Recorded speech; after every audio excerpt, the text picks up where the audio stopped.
Hello everyone, welcome back to Dayal book. तो कैसे आप लोग? आई होप आप सारे अच्छे होंगे और पढ़ाई कर रहे होंगे। तो अगर आप बिहार लाइब्रेरियन एग्ज़ाम की आप प्रिपरेशन कर रहे हो तो आपके लिए वीडियो काफ़ी इंपॉर्टेंट है, क्योंकि इस वीडियो में मैंने सारे वो क्वेश्चन चूज़ किए हैं जो आने वाले एग्ज़ाम के लिए काफ़ी इंपॉर्टेंट है। तो आप लोग इस वीडियो को अंत तक देखा करिए। अगर चैनल पर नए हो तो सब्सक्राइब कर, लाइक भी कर लो, शेयर भी कर ले। तो शुरुआत करते हैं क्वेश्चन नंबर 1 से। इंडियन लाइब्रेरी एसोसिएशन, जिसको शॉर्ट फॉर्म में हम लोग बोलते हैं ILA, की स्थापना कब हुई थी? तो इसका ऑप्शन आपका ए करेक्ट है। 1933 में इंडियन लाइब्रेरी एसोसिएशन की स्थापना हुई थी। नेक्स्ट क्वेश्चन है, राष्ट्रीय पुस्तकालय, जिसको हम लोग बोलते हैं नेशनल लाइब्रेरी, कोलकाता की स्थापना किस वर्ष हुई थी? तो राष्ट्रीय पुस्तकालय की स्थापना हुई थी, ये हुई थी आपका 1948 में। यानी 1948 में राष्ट्रीय पुस्तकालय की स्थापना हुई थी। राजा मोहन राय लाइब्रेरी फाउंडेशन की स्थापना कब हुई थी? तो इसका करेक्ट ऑप्शन आपका बी है। 1972 में राजा मोहन राय लाइब्रेरी फाउंडेशन की स्थापना हुई थी। नेक्स्ट क्वेश्चन है, डेलनेट की स्थापना कहाँ पर हुई थी? तो ऑप्शन इसका ये है, दिल्ली में डेलनेट की स्थापना हुई थी। और डेलनेट का पूरा नाम क्या है? Developing library network.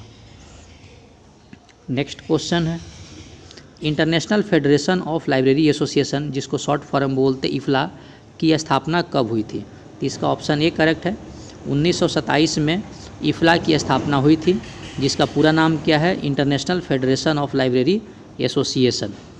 Next question है जो काफ़ी इंपॉर्टेंट क्वेश्चन है, राज्य केंद्रीय पुस्तकालयों यानी जिसको स्टेट सेंट्रल लाइब्रेरीज बोलते हैं की स्थापना की योजना किस अंतर्गत हुई थी? तो इसकी ऑप्शन ए है आपका पंचवर्षीय योजना।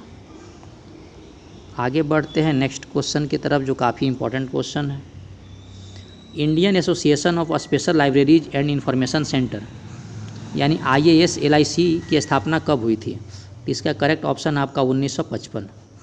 IASLIC की जो स्थापना हुई थी ये हुआ था 1955, और IASLIC का जो हेड क्वार्टर है वो है आपका कोलकाता। नेक्स्ट क्वेश्चन है question number 8, UNESCO public library की घोषणा पत्र पहली बार कब प्रकाशित हुआ था? तो इसकी ऑप्शन बी है 1951 में। यानी 1951 में यूनेस्को पब्लिक लाइब्रेरी घोषणा पत्र प्रकाशित हुआ था। नेक्स्ट क्वेश्चन है, डॉक्टर SR रंगनाथन किस संस्था के संस्थापक सदस्य थे? तो इसके ऑप्शन सी है आपका ILA का। यानी ILA के जो संस्थापक सदस्य थे वो क्या थे? आपका doctor SR Ranganathan. Indian national science academy, जिसको बोलते हैं आपका INSA, लाइब्रेरी की स्थापना कब हुई थी? तो इसकी ऑप्शन भी है आपका 1945 में। नेक्स्ट क्वेश्चन है, राज्य पुस्तकालय सेवा का प्रारंभ किस राज्य में हुआ था? तो इसकी ऑप्शन है आपका तमिलनाडु। यानी तमिलनाडु में राज्य पुस्तकालय सेवा का प्रारंभ हुआ था। नेक्स्ट क्वेश्चन है, इनफ्लिबनेट की स्थापना कब हुई थी? तो 1951, माफ़ कीजिएगा 1991 में, ऑप्शन सी करेक्ट है। 1991 में इनफ्लिबनेट की स्थापना हुई थी। नेक्स्ट क्वेश्चन है, RRRLF का मुख्यालय कहाँ पर स्थित है? तो ऑप्शन सी है कोलकाता। और RRRLF का जो पूरा नाम है राजा मोहन राय लाइब्रेरी फाउंडेशन। आगे बढ़ते हैं नेक्स्ट क्वेश्चन की तरफ, डेलनेट का पूरा नाम क्या है? तो ऑप्शन ए करेक्ट है, डेवलपिंग लाइब्रेरी नेटवर्क। NASDOC की स्थापना किसके अंतर्गत हुई थी? तो इसकी ऑप्शन सी है आपका ICSSR। नेक्स्ट क्वेश्चन है जो काफ़ी इंपॉर्टेंट क्वेश्चन है, ILA का मुख्यालय कहाँ पर है? तो इसकी ऑप्शन ए है दिल्ली। यानी दिल्ली में ILA का मुख्यालय है। 17 नंबर में, राष्ट्रीय विज्ञान पुस्तकालय कहाँ पर स्थित है? तो ऑप्शन इसका ये है कोलकाता। नेक्स्ट क्वेश्चन है, IASLIC का मुख्यालय कहाँ पर स्थित है? तो इसकी ऑप्शन सी है आपका कोलकाता। नेक्स्ट है, यूनेस्को का मुख्यालय कहाँ पर स्थित है? तो ऑप्शन बी है पेरिस। यानी पेरिस में यूनेस्को का मुख्यालय स्थित है। नेशनल मिशन ऑन लाइब्रेरीज यानी NML की शुरुआत किस वर्ष हुई थी? 2012 में। ये काफ़ी इंपॉर्टेंट क्वेश्चन है। नेशनल मिशन ऑन लाइब्रेरीज का जो शुरुआत हुआ था ये हुआ था 2012 में। आगे बढ़ते हैं नेक्स्ट क्वेश्चन में। DRTC की स्थापना कब हुई थी? तो इसकी ऑप्शन ए है 1955 में DRTC की स्थापना हुई थी। क्वेश्चन नंबर 22, RRRLF का उद्देश्य क्या है? तो इसकी ऑप्शन आपका सी है, सार्वजनिक पुस्तकालयों का विकास। डेलनेट मुख्यतः किस प्रकार की सेवा प्रदान करता है? तो इसकी ऑप्शन बी है, इंटर लाइब्रेरी लोन। इसके बाद जो नेक्स्ट क्वेश्चन है, नेस्डॉक किसके अधीन कार्य करता है? तो इसका जो करेक्ट ऑप्शन है कि जो नेस्डॉक है आपका एक काम करता है, ऑप्शन बी आपका ICSSR के अंतर्गत कार्य करता है। इफ्ला का मुख्यालय कहाँ पर है? तो इसके करेक्ट ऑप्शन है आपका एम्स्टर्डम। इफ्ला का मुख्यालय कहाँ पर है आपका? एम्स्टर्डम। इनफ्लिबनेट का पूरा नाम क्या है? तो इसकी ऑप्शन आपका सी है, इंफॉर्मेशन एंड लाइब्रेरी नेटवर्क। इनफ्लिबनेट का पूरा नाम क्या है? Information and library network. Next question है, इफ्ला के प्रथम अध्यक्ष कौन थे? माफ़ कीजिएगा, ILA के प्रथम अध्यक्ष कौन थे? तो इसकी ऑप्शन आपका ये है, SR रंगनाथन जो ILA के प्रथम अध्यक्ष थे। IAS-LIC मुख्यतः किस क्षेत्र में काम करता है? तो इसकी ऑप्शन आपका सी है, विशेष पुस्तकालय। राष्ट्रीय डिजिटल पुस्तकालय किस मंत्रालय के अधीन है? तो इसके ऑप्शन आपका है शिक्षा मंत्रालय। ये काफ़ी इंपॉर्टेंट क्वेश्चन है, कई बार लोग बच्चे गलत कर देते हैं कि राष्ट्रीय डिजिटल जो पुस्तकालय है ये शिक्षा मंत्रालय के अधीन है। डेलनेट का उद्देश्य क्या है?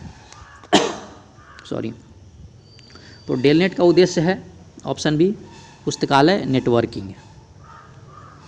नेक्स्ट क्वेश्चन है, राष्ट्रीय पुस्तकालय कहाँ पर स्थित है? तो इसके ऑप्शन सी है, कोलकाता। यानी जो राष्ट्रीय पुस्तकालय है कोलकाता में स्थित है। NML का उद्देश्य क्या है?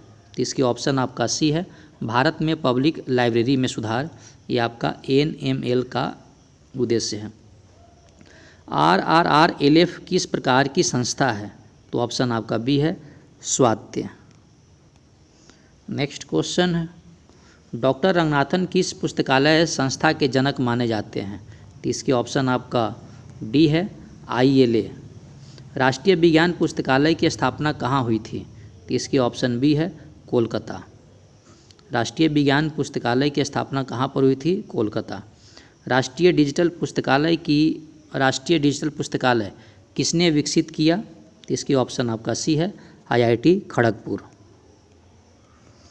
नेक्स्ट क्वेश्चन, IAS-LIC का मुख्य फोकस क्षेत्र है? तो इसके ऑप्शन सी है, विशेष। इनफ्लिबनेट का मुख्यालय कहाँ पर स्थित है? तो ऑप्शन बी, गांधीनगर। कई ऑप्शन में अहमदाबाद भी रहता है, तो आप लोग वहाँ भी ठीक कर सकते हो। राष्ट्रीय पुस्तकालय का पुराना नाम क्या है? तो इंपीरियल लाइब्रेरी। यूनेस्को किस प्रकार की संस्था है? तो अंतर्राष्ट्रीय संस्था है। ILA का फुल फॉर्म क्या है? तो इंडियन लाइब्रेरी एसोसिएशन। RRRLF द्वारा लाइब्रेरी ग्रांट का वितरण किस आधार पर होता है? तो इसकी ऑप्शन डी है, प्रस्ताव की गुणवत्ता की। IAS-LIC की स्थापना कहाँ हुई थी? तो इसकी ऑप्शन बी है, कोलकाता। और IFLA की सदस्यता किसे मिल सकती है? तो इसकी ऑप्शन सी है, व्यक्तिगत और संस्थागत दोनों। डेलनेट किस प्रकार की नेटवर्किंग करता है? तो ऑप्शन डी है, लाइब्रेरी नेटवर्किंग। नेस्डॉक किस प्रकार की सेवाएं देता है? तो ऑप्शन इसका सी है, डॉक्यूमेंट डिलीवरी। नेक्स्ट क्वेश्चन है, ILA द्वारा किस प्रसिद्ध प्रकाशन को प्रकाशित किया जाता है? तो इसके ऑप्शन ए है, लाइब्रेरी हेलार्ड। क्वेश्चन नंबर 108, RRRLF किस मंत्रालय के अधीन है? तो इसके ऑप्शन बी है, संस्कृति मंत्रालय के अधीन है। नेक्स्ट क्वेश्चन है, इनफ्लिबनेट के मुख्य उद्देश्य में क्या शामिल है? तो सूचना नेटवर्किंग शामिल है। IAS-LIC पत्रिका का नाम क्या है? तो इसकी ऑप्शन ए है, IAS-LIC जर्नल। इसके बाद ILA की स्थापना कब हुई थी? 1933 में। राष्ट्रीय पुस्तकालय कोलकाता की स्थापना कब हुई थी? 1948 में। राजा मोहन राय लाइब्रेरी फाउंडेशन की स्थापना कब हुई थी? 1972 में। डेलनेट कहाँ पर स्थापित हुआ था? दिल्ली। आई इफ्ला की स्थापना कब हुई थी? 1927 में। राज्य केंद्रीय पुस्तकालय किस योजना में शुरू हुए थे? पंचवर्षीय योजना में। IAS LIC का स्थापना कब हुई थी? ये हुआ था आपका 1955 में। यूनेस्को पब्लिक लाइब्रेरी घोषणा पत्र कब आया? 1951 में। डॉक्टर रंगनाथ किस संस्था से जुड़े थे? ILA से। INSA लाइब्रेरी की स्थापना कब हुई? 1945 में। राज्य पुस्तकालय सेवा का प्रारंभ कहाँ से हुआ? तमिलनाडु से। इनफ्लिबनेट की स्थापना कब हुई? 1951 में। RRRLF का मुख्यालय कहाँ है? कोलकाता। डेलनेट का पूरा नाम क्या है? Developing library network. NASDOC किसके अधीन है? ICSSR के अधीन है। ILA का मुख्यालय कहाँ पर है? दिल्ली। राष्ट्रीय विज्ञान पुस्तकालय कहाँ पर है? कोलकाता। IAS LIC का मुख्यालय कहाँ है? कोलकाता। यूनेस्को का मुख्यालय कहाँ पर है? पेरिस। NML का शुरुआत कब हुआ? 2012 में। DRTC की स्थापना कब हुआ? ये आपका यहाँ पर गलत है, 1962 में होगा। RRRLF का उद्देश्य क्या है? सार्वजनिक पुस्तकालयों का विकास। डेलनेट सेवा क्या है? एक इंटर लाइब्रेरी लोन है। NASDOC किसके अधीन आता है? ICSSR के। इफ्लाई का मुख्यालय कहाँ है? एम्स्टर्डम है। इनफ्लिबनेट का पूरा नाम क्या है? Information and library network. ILA के प्रथम अध्यक्ष कौन थे? Doctor SR Ranganathan. IAS LIC का फोकस क्या है? विशेष पुस्तकालय। NDLI किस मंत्रालय के अधीन है? शिक्षा मंत्रालय। डेलनेट का उद्देश्य क्या है? पुस्तकालय नेटवर्किंग। राष्ट्रीय पुस्तकालय कहाँ है? कोलकाता। NLM का उद्देश्य क्या है? भारत में सार्वजनिक पुस्तकालय में सुधार। RRRLF किस प्रकार की संस्था है? स्वायत्त। डॉक्टर रंगनाथन किस संस्था के जनक थे? ILA का। राष्ट्रीय विज्ञान पुस्तकालय कहाँ पर है? कोलकाता। राष्ट्रीय विज्ञान पुस्तकालय दिल्ली है, माफ़ कीजिएगा। NDLI किसने विकसित किया? IIT खड़गपुर में। IAS LIC कार्य क्षेत्र है विशेष पुस्तकालय। इनफ्लिबनेट मुख्यालय कहाँ पे होगा? गांधीनगर में। राष्ट्रीय पुस्तकालय का पूरा नाम क्या है? Imperial library. यूनेस्को किस प्रकार का संस्था है? अंतर्राष्ट्रीय। DRTC कहाँ स्थित है? बेंगलोर। NDLI की शुरुआत कब हुई थी? 2016 में। RRRLF की किस तहत पुस्तकालयों को मिलता है? वित्तीय सहायता। इनफ्लिबनेट के सेवा में क्या अंतर है? शोध पत्रिका। NASDOC किसे सेवा देता है? शोधकर्ता। NDLI का उद्देश्य क्या है? डिजिटल सामग्री उपलब्ध कराना। इफ्ला की भाषा क्या है? अंग्रेजी और फ्रेंच। डेलनेट किससे जुड़ा है? लाइब्रेरी नेटवर्क से। RRRLF सहयोगी किस प्रकार से करता है? राज्य सरकार से। ILA का फुल फॉर्म क्या है? Indian library association. RRRLF grant किस आधार पर करता है? प्रस्तावना की गुणवत्ता पे। IAS LIC कहाँ स्थापित है? कोलकाता। इफ्ला सदस्यता व्यक्तिगत और संस्थागत। डेलनेट जो नेटवर्किंग है, लाइब्रेरी नेटवर्किंग है। NASDOC सेवाएं डॉक्यूमेंट्री डिलीवरी है। ILA की पत्रिका लाइब्रेरी हेलार्ड है। RRRLF अधीन है संस्कृति मंत्रालय के। इनफ्लिबनेट का उद्देश्य है सूचना नेटवर्किंग। IAS LIC की पत्रिका क्या है? आपका IAS LIC जर्नल। NDLI की वेबसाइट कौन सी है? तो DRT से स्थापना का योगदान क्या है? रंगनाथन। NASDOC द्वारा दी जाने वाली कौन सी प्रमुख सेवा है? संदर्भ सेवा। इनफ्लिबनेट पोर्टल होता है शोधगंगा inflinet.ac.in। डेलनेट द्वारा पुस्तकालय ही संस्था है, उपलब्ध है। यूनेस्को पुस्तकालय नीति समर्थन करता है, हाँ। IAS LIC जो उद्देश्य है विशेष पुस्तकालय का विकास। RRRLF संस्था का मुख्य कारण है पुस्तकालय आंदोलन। NASDOC के उपयोगकर्ता कौन है? समाज विज्ञान शोधकर्ता। DRTC क्या है? Documentation and research training centre. तो दोस्तों इस वीडियो में हम लोगों ने कवर किए इंपॉर्टेंट क्वेश्चंस बिहार लाइब्रेरियन से रिलेटेड। आई होप आपको ये वीडियो पसंद आया होगा। तो पसंद आया तो लाइक सब्सक्राइब शेयर करें ताकि मुझे मोटिवेशन मिले और आप लोगों के लिए मैं डेली ऐसी वीडियो बनाता रहूं। तो पढ़ाई करते रहें। All the very best. Thank you.